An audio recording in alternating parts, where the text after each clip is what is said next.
Mixie ஜாரில் 7 வரமிளகா, 5 பூண்டு பல், கறிவேப்பிலை, 1.5 மணி நேரத்துக்கு முன்னால் கழுவி ஊற வச்சிருக்கிற பச்சரிசி 1 கப்பு, 1/2 கப்பு துவரம்பருப்பு, தேவையான அளவு உப்பு, கொஞ்சமாக தண்ணி சேர்த்து அடைமாவு பதத்துக்கு அரைச்சிடலாம். மிக்சிங் பவுலில் சேர்த்துருவோம். வெங்காயம் 1 கப்பு, முருங்கைக்கீரை 1 கப்பு, எல்லாம் ஒன்று சேர்த்து நல்லா கலந்து விட்டுடலாம். அடைமாவு ரெடி ஆயிடுச்சு. தோசைக்கல் சூடு இருக்குது. அடையை வார்த்தரலாம்.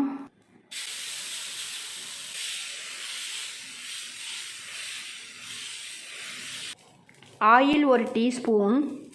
2 பக்கமும் நல்லா வெந்துருச்சு. இப்போ எடுத்துடலாம்.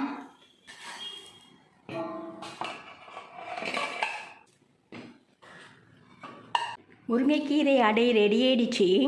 இது போல் ட்ரை பண்ணி பாருங்கள். தேங்க்யூ.